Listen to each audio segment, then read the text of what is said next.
아니 여기 앞에 많으시잖아요. 이재명 변호인들 많이 나오셨잖아요. 양심이 있으시면 이런 청문회 스스로 회피하셔야 되는 거 아닙니까? 서로 김용 무죄라고 주장하는 변호하셨던 분들이 그거 질문하는 국회의원도 변호인이셨고 답변 받는 변호사도 김용 변호인인데 이 두 분이서 주고받으면서 수사 잘못되지 않았냐. 그래서 검찰 개혁해야 된다. 이게 무슨 검찰 청문회입니까? 이런 분이 이게 나는 무슨 검찰 개혁이 대단한 대한민국의 사법 정의를 세우기 위한 큰 대의 명분이 있는 줄 알았는데 결국은 이재명 대통령 관련자들 변호인들 쭉 나오시고 김용 씨 있는지 없는지 만들려고 지금 이 사법 개혁 청문회 하려고 하셨습니까? 북에게 대한민국 자체가 최대의 위협입니다. 우리가 먼저 도발한 적 있습니까? 지금까지 모든 도발은 북한에서 먼저 했습니다. 김정은은 지금 시진핑 푸틴에게 인정받았지. 러시아에서 외화를 잔뜩 벌어들였지. 거기다가 눈에 가시 갔던 대북 심리전 수단도 다 중단됐지. 어떻게 끌어내실 겁니까? 이재명 확성기를 틀어서 뭘 대통령이 얻었습니까? 경기도지사 시절에 했던 것처럼 뒷돈이라도 갖다 주실 겁니까? 이런 귀중한 레버리지들을 다 갖다 버려놓고 도대체 뭘 가지고 페이스메이커 역할을 하겠다는 겁니까?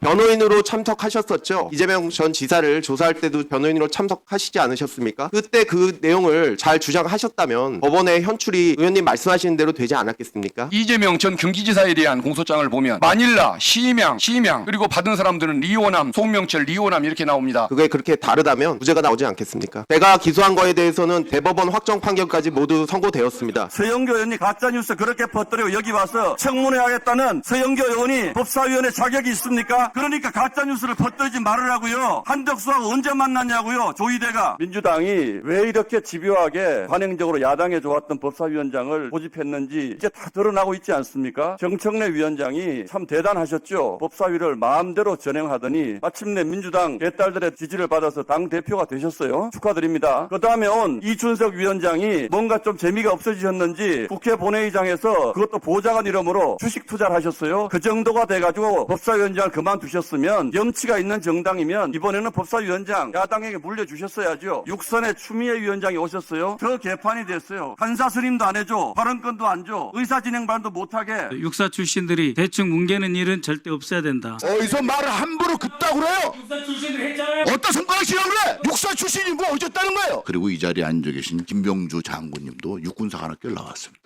특정 학교의 출신들을 갖다 이렇게 집어가지고 비하시키는 건 결코 우리 국방위원으로서 올바른 태도는 아니에요. 그리고 민주당에서는요, 평가자 좀 그만 부르세요. 자꾸 범죄자를 국회로 데리고 오니까 범죄자 주권 정부 이런 말이 다 확인이 되는 겁니다. 바로 민주당의 조작 정치, 선동 정치, 국민 선동하는 게 그런 게 지금 민주당이 하는 정치 아니에요? 그런 조작으로 재미 보니까 최근에는 조희대 대법원장 끌어내리려고 조작된 음성 파일을 마치 본인이 얘기한 녹취록처럼 국민 상대로 이거 대형 사기극을 벌인 겁니다. 그리고 사과도 안 해요. 유하영 수사하셨죠? 네, 맞습니다. 부지사까지 하시고 국회의원까지 하신 분이 연어 짜장면 얻어먹고 이재명 지사에 대해서 불었다는 것도 웃긴 얘기지만 이왕 뭐 지금 민주당에서 재판하자고 하니까 재판해보시죠. 그때 이하영 부지사가 구체적으로 어떤 증언했습니까? 이화영 부지사가 국정원 문건을 한번 보자고 얘기를 했었고 그 국정원 문건을 작성한 국정원 요원 자체가 이화영 부지사의 친척으로서 굉장히 친밀한 관계였습니다. 김성태 쌍방울 회장이 진술한 내용과 국정원 문건에 있었던 내용이 모두 일치하였습니다. 그래서 대북송금 사건의 가장 유력한 증거가 되었습니다. 지금 이분이 사기 전가만 구범이고 그 밖에 폭행 뭐 여러 가지 이런 분을 검찰개혁 청문회에 데리고 나와서 검찰개혁의 명분을 물어본 이게 지금 우리 입법청문회의 실체입니다. 이 사람은 2021년부터 2023년까지 감옥에 있었던 사람이에요. 그러니까 전과자를 왜 자꾸 데려와서 대한민국 사법개혁의 미래를 논의합니까?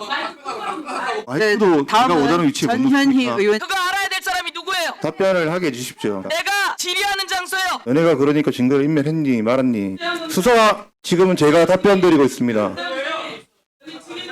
증인 위원장님 답변 드려도 되겠습니까? 증인은 국민의 대표기관 국회의원들한테 이렇게 덤비고 있어요. 그러면 수사를 잘했습니까? 수사 자체에 대해서는 자부심을 느끼고 있습니다. 자부심을 느낀다고? 네.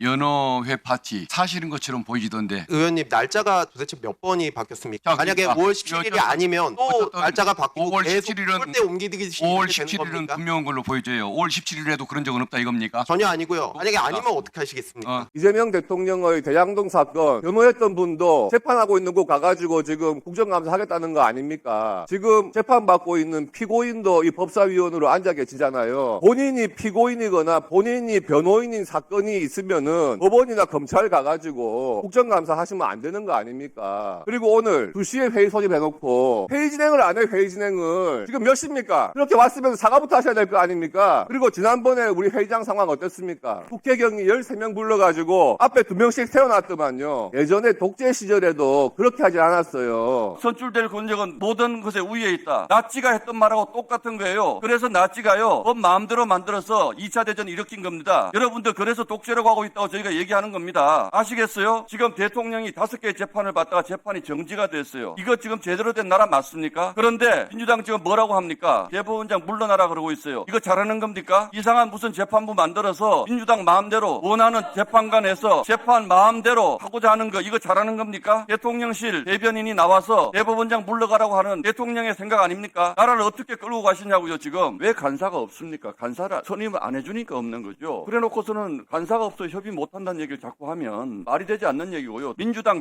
교육연수원장이라는 분이 대한민국 이직들 한날 한시에 모아서 다 묻어버리면 좋을 텐데라고 얘기했어요. 이게 두 개가 지금 비교가 되는 얘기입니까? 대법원에서 유죄 취지 파기환송 판결받은 이재명 대통령 어떻게 국정 수행합니까? 이재명 대통령 재판 변호하던 분이 법사위에 버젓이 들어와서 1년 이상 지금 법사위에 있습니다. 박지원 의원님은 서해 공무원 피살 사건으로 재판 중에 있으면서 지금 법사위에 있어요. 누가 누구한테 지금 이해 충돌을 얘기하는 겁니까? 간사 선임으로 토론한다는 것 자체가 얼마나 민주당이 힘자랑하고 있고 독재 운영하고 있다는 것을 알 수 있습니다. 의사진행 발언입니다. 네, 의사진행하고 있잖아요. 왜 제 말을 끊습니까? 국민 여러분께 정말 방송 3법에 대해서 관심 좀 가져주십사 부탁드립니다. 사실상 국민 여론에 심대한 영향을 끼치는 모든 방송사가 노사 공동 경영을 해야 된다는 것입니다. EBS의 경우에는 노조가 전원 100% 민노총 산하 언론노조 소속입니다. MBC는 잘 아시다시피 60-70%의 구성원들이 민노총 산하 언론노조원입니다. KBS의 경우에는 압도적 다수가 민노총 산하 언론노조입니다. 여러분, 사실상 이것은 민노총에다가 중요한 방송사 경영권을 다 넘기는 것이나 마찬가지입니다. 저 구형받았다고 정청래 대표가 그만두라 그러는데요. 그 논리라면 대통령 그 자리에서 내려오셔야 됩니다. 왜? 대통령은 분명히 대법원에서 피선고권이 박탈되는 유죄 취지로 판결이 환송되었습니다. 결국 내란의 유죄를 받아야 되는 거니까 내란 전담 재판분이 대법원장 사퇴니 하면서 사법부를 압박하는 거 아닙니까? 민주당이 우리 당의 정치적 행위에 대해서 폭력으로 행사해놓고 그걸 나빠루니 운운하면서 저한테 뒤집어 씌우고 자유한국당에 뒤집어 씌운 거 아니겠습니까? 이 사건이 한마디로. 민주당이 빠루를 들고 와서 문을 뜯고 우리를 기소를 했습니다. 23명을. 이 패스트트랙 기소로 민주당이 의회 독재에 날개를 달았어요. 마음대로 해도 되는 줄 알아요. 그리고 우리가 얘기하면 경호권을 발동하겠다. 퇴장을 해라. 육선 의원 하신 추미애 의원님, 이런 의회 보셨습니까? 간사 선임에 대해서 표결한 적 한 번이라도 있으셨습니까? 미국에서는 토요타 캠리가 현대 소나타보다 비싼 차로 알려져 있는데 아시죠? 그렇습니다. 그런데 오늘부터 변동되는 관세를 그대로 적용한다면 소나타가 캠리보다 비싼 차가 됩니다. 기념품 샵에 가서 기념품 골랐다는 얘기 외에 나온 얘기가 없어요. 대통령이 책임을 지지 않고 그냥 돌아왔다는 얘기입니다. 민주노총의 하수인이 민주당입니까? 민주노총이 민주당 지도부에게 이렇게 묻습니다. 어디 버르장머리 없이 개가 주인을 물어 납득이 됩니까? 노랑봉투법의 통과도 사실상 따져보면 민주노총의 의견에 손을 들어준 그런 법이고 기업들에게는 쇠사슬을 묶고 한국을 떠나가게 만드는 그런 법이라고 생각합니다.